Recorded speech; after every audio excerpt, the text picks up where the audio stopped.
Hello everyone and welcome back or welcome to my channel. A quick one before we dive right in. I am going to be going over some topics that may be triggering for some people. Some of the topics are war, mental health, death and many more things. Viewers' discretion is advised. So if you want to subscribe to the channel for more game related video essays or live streams, that would be greatly appreciated. If you don't want to get spoiled for the game but still want to not lose this video in the YouTube backrooms, add it to your watch later playlist and come back to me when you are ready to hear me out. Now, let's get into the video. 25th of March 2025, a free game that was stuck in limbo for 3 to 4 years was eventually released to the masses. The original release date being 2020 to 2021, but was pushed back all the way to 2025. Fans waited patiently, and the devs rolled round with an announcement in 2023 saying, "Sorry, we've got some delays going on and we may have to push back the progress of the game until later on." Me as one of these fans was very upset by this, but also the fact that I was seeing that it was being worked on still kind of gave me a little bit of hope that the game wasn't dying out. This year rolled around and the fans that waited eagerly finally got what they wanted. All good things come to those who wait. Oh, it definitely did.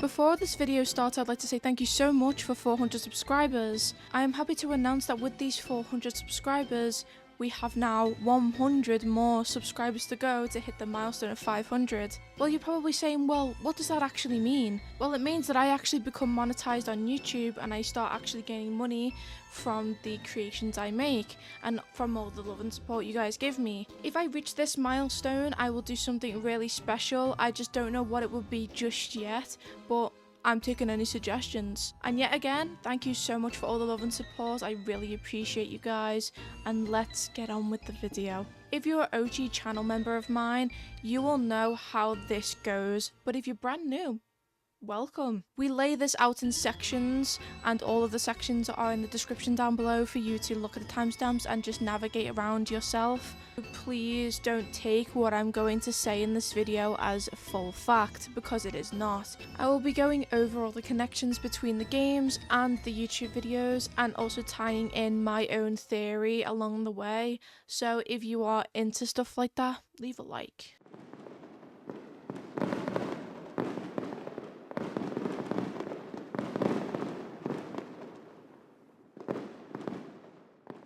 Joel G is a Peruvian artist and animator that created ENA back on the 25th of May 2020. Depending on when this video is going to come out, it has probably been ENA's birthday already, so happy birthday, ENA! ENA made her first debut in the episode called Auction Day. I remember when this video came out and I just fell in love with ENA's character design and the concept of her face being two different personalities. It kind of reminds me of the tragedy and comedy masks. I know this ENA is completely different to the one that is in Dream BBQ, but I will be talking about her because she is canon to the story. You may be thinking, how is she canon to the story? She doesn't even appear. Oh, she does. Right there. That wasn't the only connection I made between the video and the games, in fact. The one thing I want to talk about is the setting of Auction Day and how it shows up in the final moments of ENA Dream BBQ. There is a lot of evidence pointing to this, like the tombstones and the phone number that you can call that will phone up the auctioneer from the same video of Auction Day. And also the rain rocks. The one thing about the rain rocks is that in the video Mooney talks about the rain rocks like it's some weather event, but in the game it kind of acts like some sort of infection on the player. The only reason why I know that this is a connection is because whatever the rain rocks are coming from, they appear in both video and game. However, I believe that yes, it's the same place, but it's not at the same time. Well, duh. But the one thing I want to question is, does ENA Dream BBQ take place before the Auction Day video or after the auction day video. That's something we probably will never know unless we have chapters of the game come out and probably answer that for us. I would like to make another nod to another video called Temptation Stairway. You can see these white mannequins that are just stood around and scattered around. The one thing that is different between this video and the game is that these mannequins are not tied down to one place, they are actually everywhere. However, you can't interact with these mannequins, not even ENA in the video interacts with these mannequins. Now, what if I told you that these mannequins are the main bread and butter of this whole theory I have going on? Hear me out. The mannequins are different versions of ENA, and the ENA you play as in Dream BBQ is a past version or a past life of one of these mannequins. This means you will probably be connecting the different stories to all the different ENAs and what they had to do to get to the Great Ruinous. This is solidified by the video Temptation Stairway at the 9-minute and 9-second mark of the video, where you can see that one of the ENAs is flickering between herself and the mannequin. This setting also shows up in ENA Dream BBQ, but you actually don't see the original ENA, you just see the mannequins that are left over. One last thing that proves this theory is that I was streaming on Twitch, YouTube and TikTok the other day, and I came across something that was completely brand new in my gameplay. I have played this game before the live stream, I played it when it first came out. The thing that I did in this stream was not a part of the game until I replayed it and updated the game. Now, can I use this filer now? I can! You were never used to able to do this, by the way, so this is really, really new. Let's see what it does. I noticed on TikTok that I could use it, but I never actually saw the outcome.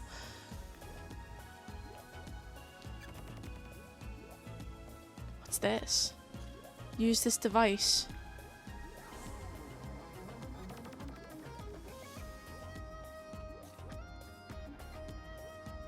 What's it doing? One book.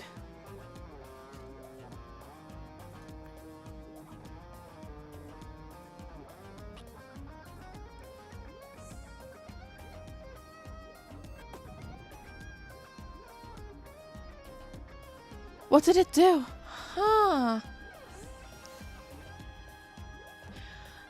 That just basically clears my theory up. The one thing that seems interesting to me is that after doing this, ENA doesn't really die, she just respawns and comes back to life.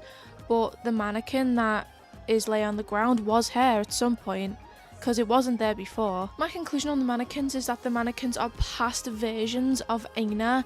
Either they died trying to make it to a place. It could even be a metaphor for ENA's mistakes, and that's why ENA comes back to life and doesn't just stay a mannequin the whole time. And with these mistakes, she obviously could observe what she did wrong and maybe become a better person by observing the wrongdoings.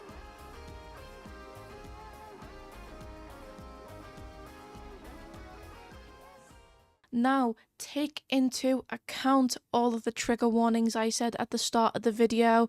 I know they probably just popped up a few minutes ago, but I know some of y'all guys are forgetful, so you're welcome. Because I am delving into the meat and potatoes of my theory.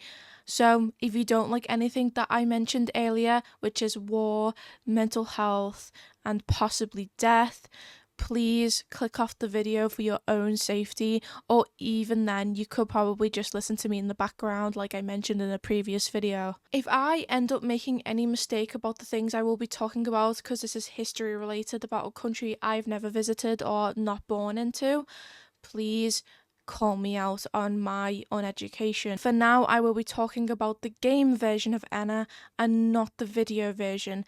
If I do talk about the video version, I will let you guys know. The first thing I want to point out is the area that ENA spawns in. The area looks like a Japanese night market that has the sky painted red. Overhead you can see a large man flying over and looking down on us, with flying little creatures that look like planes flying alongside it. There are also little particle effects that you can see throughout the whole entire area, and when you look closely they're actually tiny little fleas. It seems like this place should have more things to interact with, but I think that the more things comes in the form of what you see and how you perceive it. Well, the more things I see is a lot of ties to war, and especially the Second World War. The first knot that I want to tie is the fact that this is a night marker. This kind of makes sense since ENA's red side voice is a salesman.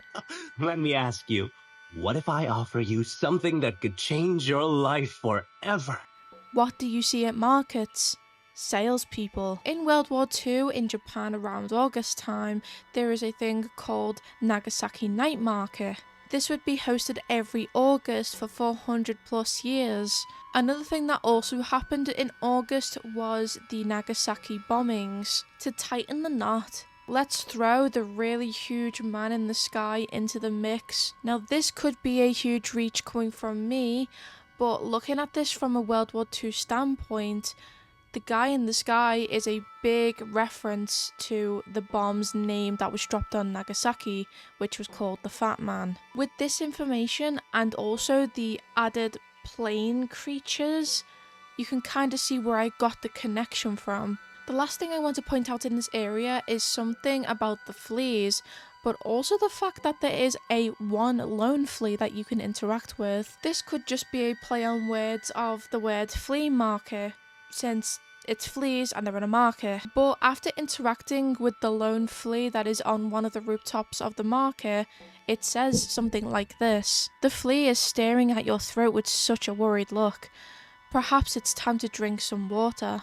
This whole sentence reminds me of the Kaimanji germ weapon attack. This attack in World War II from Japan was consistent of a bunch of fleas being infected with plagues and being dropped on China. Japan also planned this attack for the west coast of the USA, but it was ultimately cancelled. I'm not too sure why the operation was cancelled for the US, but it may be something to do with the Nagasaki and Hiroshima bombings. Perhaps it's time to drink some water kind of makes me think about the plague symptoms, which one of them is dehydration. I could be totally wrong on this observation, but there's nothing really else to explain this sentence other than what I've just mentioned. After heading through the door to get to the hub area, you can notice that there's a bunch of characters that you can talk to. Most of these characters do speak English, but a lot of them do speak their own languages. Some of these languages being Russian, Korean, French, and possibly German.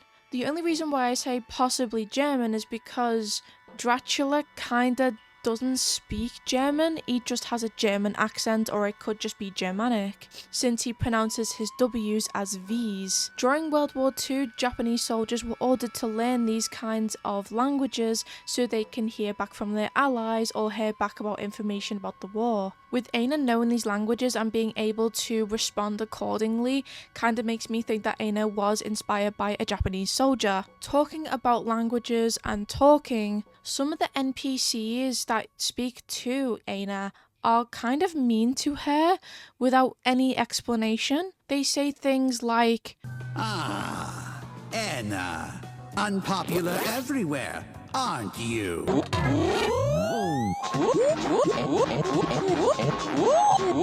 However, there is one voice line from Tasky Maiden that kind of just doesn't fit, but also kind of catches a lot of people off guard. Rude entities like you get punished for the sins of others. This could correlate to how the Japanese citizens didn't really get a say on how they were able to go around the war, because the government were kind of just controlling everything from their side. The Japanese residents weren't really happy with how the war ended because of how many lives it cost to finish it, and all of that just to end up surrendering to the Americans. The one thing about Tasky Maiden is that she is so et up about not having a job and being unemployed. This connection fits really well since a lot of Japanese individuals were very upset after the war since no one could get a job due to the high unemployment rate. This could be because of the nationwide wartime economy crash. With ENA teasing Tatsuki Maiden about her unemployment life, Tatsuki Maiden responds back basically saying, well, this is your fault. I'm unemployed because of decisions you made during the war. Another interaction with a different NPC kind of piques my interest, and that is the interaction with the vending machine. This is probably one of the biggest ties to my theory so far about ENA being a soldier. She's trying to convince the vending machine to give her something to cover up the little kid's eyes so Hood Alex could let us pass on the bridge.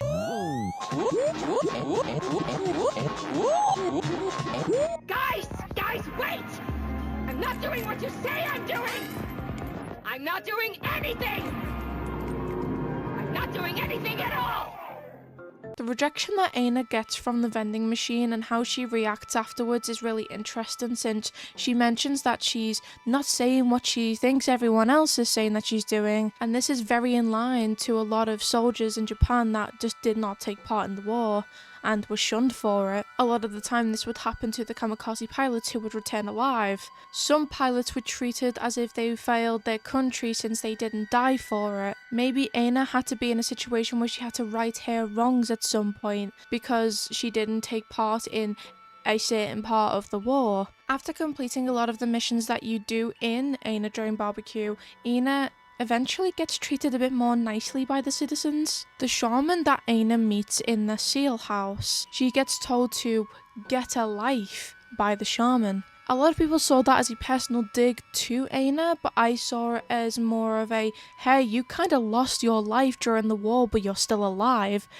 Now it's your time to get your life back. And with her getting her life back, it's just completing all the nice missions that she does for the people around her. After completing all the missions and going back to the shaman, he congratulates ENA for getting her life back. ENA finally gets all the forgiveness that she needs to grow and become a better person. She is no longer tied down by all the sins that she may or may not have committed during the time of the war. When she eventually finds the bathroom, she gets put in the place that we now know is the same place as the auction day video. This place has mannequins roaming all around it. Well, you come to find out that you, playing as ENA, eventually becomes just like them. The one thing I would like to mention before closing this video off completely is the fact that ENA's attire, I was going to go more in depth into it, but I thought that there was no need and there was not really much evidence to back up my claims. But the only thing I can say is that her hat is very reminiscent to Japanese World War II soldier uniforms. But it also reminds me of The Grave of the Fireflies, which is a film about the bombing of Nagasaki and Hiroshima. The only reason why Grave of the Fireflies reminds me of ENA is because the hat the little boy wears throughout the whole entire film kind of looks the same, but I might just be reaching. That's all I really have for the clothing section until she probably changes clothes in the next couple of chapters, but only time will tell, guys. That is everything I have for this theory. If you have anything, and I mean anything, to add on to this theory that I can make another video about, please let me know in the comments section down below, because oh my god, I have so much more to talk about, but I just can't fit it all in this video, and plus I don't really have enough evidence to back this all up. I can go into other theories if you want me to. If you just mention them in the comments, I'll probably make another video about it, and you might actually be in the video by just commenting. So if you like the video, leave a like. If you want to see more gaming theory content from me, subscribe. And also leave the bell notification on so you get notified for every upload I ever make in the future. Thank you for all of the love and support, and I really appreciate every single one of you. And with that being said, this is Easy Bake out.